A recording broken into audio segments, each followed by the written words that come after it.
brother. How are you? Good to see you, my friend. Good to see you. Hey, what have your people done? Your AI people with this ChatGPT. This Your scares the people. out of me. What It's do your you mean? people. What do you mean? Your your AI people?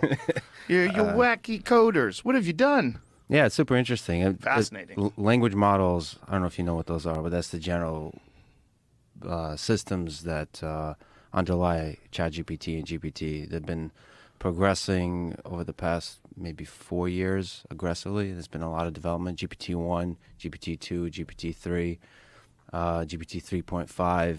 And ChatGPT, there's a lot of interesting technical stuff that maybe we don't want to get into. Sure, let's get into it. Well, I'm fascinated by it. So ChatGPT is based on fundamentally on a 175 billion parameter neural network that is GPT-3. And the rest is what data is it trained on and how is it trained. So you already have like a brain, a giant neural network, and it's just trained in different ways.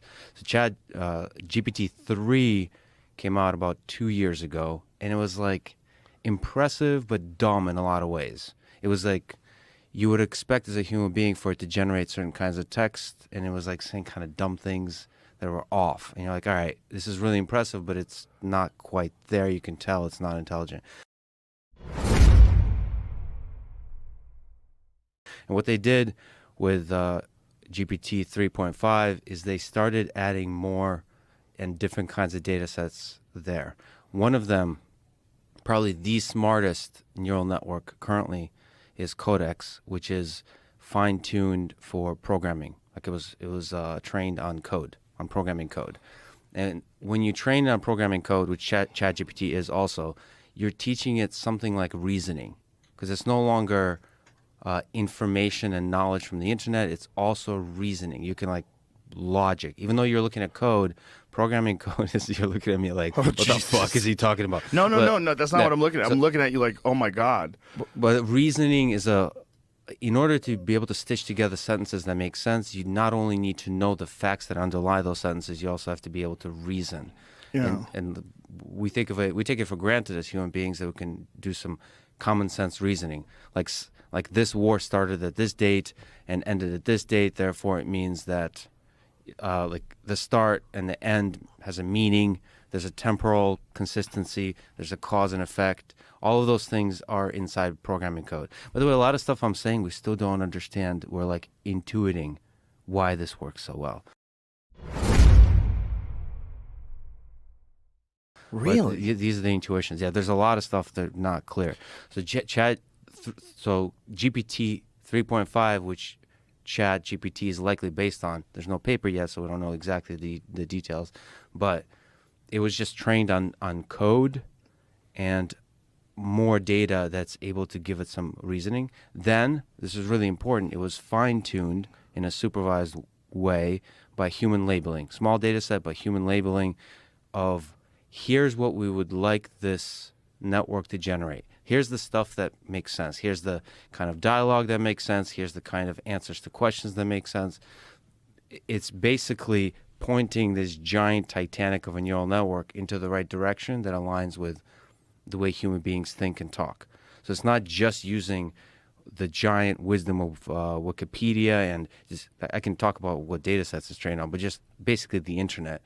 It was pointed in the wrong direction. So this supervised labeling allows it to point in the right direction to when it says shit, you're like, holy shit, that's pretty smart.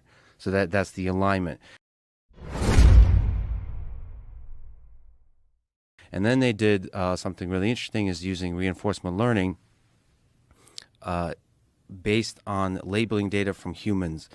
That's quite a large data set. The task is the following. You have this smart GPT 3.5 thing generate a bunch of text, and humans label which one seems the best. So ranking. Like you ask it a question. For example, you could do generate a joke in the style of Joe Rogan, right? And you have a label. It has 5 options, and you have a label. Does it mention? I don't know which. I don't know how exactly, but so you get it to rank. The human labeler is just sitting there.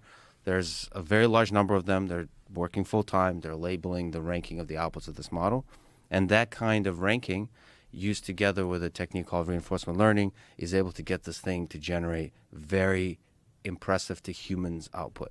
So it's not actually, there's not a significant breakthrough in how much knowledge was learned. That was already in GPT-3, and there was much more impressive models already trained. So it's on the way, not just OpenAI. But this kind of fine-tuning, it's called, by human labelers plus reinforcement learning,